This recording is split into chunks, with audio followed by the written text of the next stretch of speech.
मुझे पहले कभी इतना दर्द नहीं हुआ था। मैं बर्गर जॉइंट के बीच में अपना पेट पकड़कर काउच पर लेटी हुई थी और एम्बुलेंस आने का वेट कर रही थी। मैं किस लिए सबसे झूठ बोल रही थी? Did I really need the money if this was the price I had to pay? लेकिन शुरू में तो ये प्लान बिल्कुल सही लग रहा था। हेलो एवरीवन, मेरा नाम मैंडी है और मैं 17 साल की हूँ। मेरे फ्रेंड्स मजाक मजाक में मुझे विच कहते हैं। The thing is that I have a superpower that millions of girls around the world dream of having. मैं मोटी हुए बिना जितना चाहूँ उतना खा सकती थी। यहाँ तक कि स्कूल में भी मेरा फिगर सबसे अच्छा था। इसी की वजह से लड़के मुझ पर मरते थे, जब तक कि पॉली हमारे स्कूल में नहीं आई थी। पहले दिन उसने हम सबको पार्टी में इनवाइट किया ताकि हम एक दूसरे को अच्छे से जान सके। मैं इस बात से खुश थी कि थॉमस को भी इनवाइट किया गया था। मैं पिछले 2 साल से उसके प्यार में पागल थी। कुछ दिनों से लग रहा था कि वो भी मुझे लाइक कर रहा है।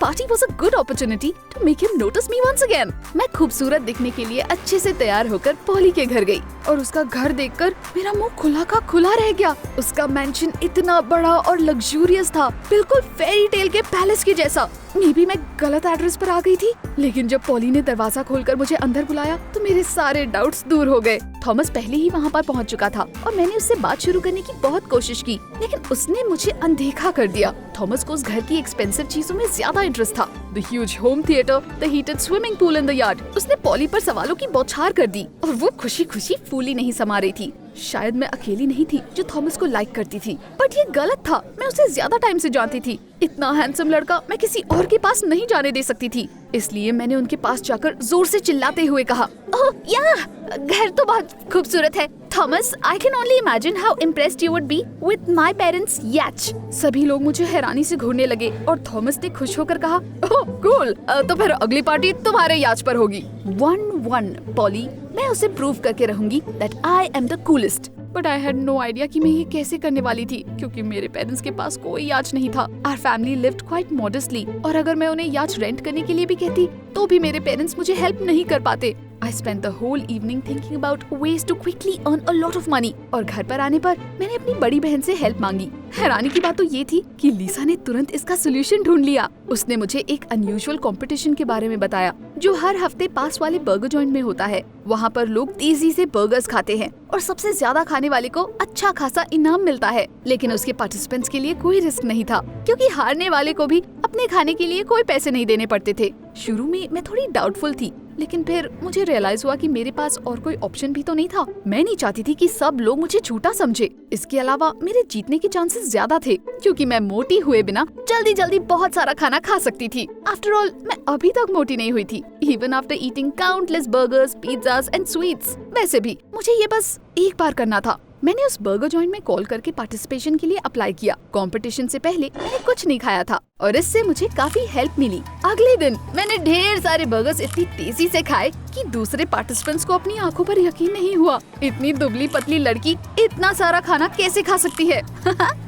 मेरा पेट इतना भर गया था कि मैं हिल भी नहीं पा रही थी, लेकिन फिर भी मैं बहुत खुश थी और मुझे खुद पर प्राउड फील हो रहा था। After all, I was handed $600 and I could now show up poly. जीते हुए पैसों से लीसा ने एक कूल याच रेंट करने में मेरी हेल्प की और वहाँ पर मैंने अपने सारे फ्रेंड्स को इनवाइट किया। उस दिन मैं सबसे खूबसूरत दिखना चाहती थी, इसलिए मैंने अपनी सबसे अच्छी ड्रेस पहनी, अपने बाल बनाए और बढ़िया सा मेकअप किया। अब थॉमस को मुझे नोटिस करना ही होगा, लेकिन उसने ऐसा कुछ नहीं किया, क्योंकि पिछली बार की तरह इस बार भी पॉली वहाँ पर थी। वो नवाबजादी पार्टी में अपना एक्सपेंसिव फोन लेकर आई थी और उसने इसका खूब फायदा उठाया, क्योंकि थॉमस टेक्नोलॉजी के पीछे दीवाना था। उसने पूरी शाम पॉली के फोन पर गेम्स खेले और मुझे देखा तक नहीं। दूसरे लड़के भी उसमें कुछ ज्यादा इंटरेस्ट ले रहे थे और एक बार फिर वो स्पॉटलाइट में आ गई। मैं इतनी नर्वस थी कि मैं टेबल पर पड़ा सारा खाना खा गई। Such a stupid habit of stress eating. इस बार कोई मिरेकल नहीं हुआ। मेरा पेट फूल गया और मेरी ड्रेस की सिलाई खुलने लगी थी। लेकिन बस इतना ही नहीं,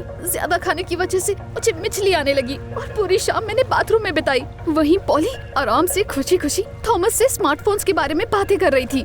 it was a complete failure. जैसा कि आपने ऑलरेडी गेस कर लिया होगा, घर पर आने के बाद मेरा मूड बिल्कुल खराब था। मुझे तुरंत एक नया फोन चाहिए था, पॉली से भी अच्छा। उसके बाद थॉमस मुझे जरूर नोटिस करेगा। अब मुझे इस बारे में ज्यादा दिमाग नहीं लगाना था कि पैसे कहाँ से मिलेंगे। मैंने सोच लिया था कि मैं फिर से बर्गर्स खाऊंगी। मुझे अपनी एबिलिटीज पर पूरा भरोसा था और मैं ये सोच भी नहीं सकती थी कि कुछ गड़बड़ भी हो सकती है। सब कुछ ठीक जा रहा था। मैंने कंपटीशन में आकर चारों तरफ देखा। The other participants didn't seem to be serious rivals to me। लेकिन ऐसा समझना मेरी सबसे बड़ी भूल थी। उन लोगों ने इतनी तेजी से बर्गर्स खाने शुरू किए कि मुझे यकीन हो गया कि उनकी जीत तो इस बार तय है। लेकिन तभी अचानक मेरी किस्मत पलट गई। उनमें से एक के पास अर्जेंट कॉल आ गई और जल्दी जल्दी चबाने के चक्कर में उसके जबड़े में क्रैम्प आ गया। अपने बर्गर्स खत्म करने के बाद मैं कुर्सी पर लेट गई। ऐसा लग रहा था कि मेरा पेट फट जाएगा। मैंने शायद पहले कभी इतनी तेजी से इतना ज्यादा खाना नहीं खाया, but it was worth it. मैंने वापस $600 जीत लिए थे और अब मैं अपना प्लान पूरा कर सकती थी। मैं खुशी से झूमते हुए नया फोन लेने गई और अगले दिन उसे लेकर स्कूल गई। मेरा प्लान काम कर गया। थॉमस ने मेरा फोन देखने के लिए कहा, लेकिन मेरी जीत की खुशी ज्यादा देर तक नहीं टिकी। कुछ मिनट बाद ही थॉमस ने इसे वापस करते हुए कहा कि वो पॉली के फोन जैसा है, बस डिजाइन अलग है। जांच पर पहले ही उसने इसके सारे फंक्शंस टेस्ट कर लिए थे और अब उसे इसमें कोई इंटरेस्ट नहीं था। ऐसी सिचुएशन में आपको अच्छाई ढूंढने की कोशिश करनी चाहिए। अब न केवल स्कूल में मेरा सबसे अच्छा फिगर था, बल्कि मेरे पास सबसे अच्छा फोन भी था, जिसे मैंने अपनी खुद की कमाई से खरीदा था। ये सोचकर मैं मन ही मन मुस्कुराने लगी, लेकिन पॉली ने वापस मेरा मूड खराब कर दिया। उसने अपने नए ई-स्कूटर के बारे में बात करनी शुरू की। थॉमस उसकी बात इतनी ध्यान से सुन रहा था कि मुझे रियलाइज हो गया कि गेम अभी खत्म नहीं हुआ। अब मुझे ऐसी चीज खरीदनी थी जो इलेक्ट्रिक स्कूटर से भी अच्छी हो, और मुझे उसके लिए जरूरत थी बहुत सारे पैसों की। 1 महीने तक ऐसे ही चलता रहा। पॉली थॉमस और दूसरे लड़कों को रिझाने के लिए नए नए तरीके ढूंढती रही और मैंने बर्गर्स खाए और उससे मिलने वाले पैसों से एक्सपेंसिव चीजें खरीदी। मैं इस राइवलरी में इतना उलझ गई थी कि मुझे पता ही नहीं चला कि इसकी वजह से मेरे फिगर पर कितना असर पड़ रहा है। मेरा पेट इतना ज्यादा फैल गया था कि मुझे हर वक्त भूख लगती रहती थी। मैं हर जगह खाती थी, at home, late at night, at classes, during breaks, even on the bus. इस तरह आखिर में मेरा वेट 7 किलोग्राम बढ़ गया। पॉली भी बदल गई थी। उसका वेट बहुत कम हो गया था और अब वो थोड़ी बुझी बुझी सी लगती थी। हम दोनों की हालत ठीक नहीं लग रही थी, लेकिन फिर भी हम एक दूसरे से हार मानने को तैयार ही नहीं थे। हमारी राइवलरी की वजह से मेरे बहुत सारे पैसे खर्च हो रहे थे। एक बार पॉली पूरी क्लास को ट्रैम्पोलिन सेंटर ले गई। थॉमस को वहाँ बहुत मजा आया और फिर मैंने भी पूरी क्लास को डिज्नीलैंड के सरप्राइज ट्रिप पर ले जाने का फैसला किया। यप, उसके लिए एक बार जीतना काफी नहीं था, क्योंकि टिकट की कॉस्ट बहुत ज्यादा थी। मुझे काफी पैसे सेव करने थे। After a couple of victories, I almost managed to save the amount I needed. मैं अपने गोल के बहुत करीब थी। लेकिन तीसरा कंपटीशन जिस तरह से खत्म हुआ, मैंने उसकी जरा भी उम्मीद नहीं की थी। शुरू में सब कुछ नॉर्मल चल रहा था और मैं जीत रही थी, लेकिन अचानक मेरे पेट में जोर से दर्द शुरू हुआ।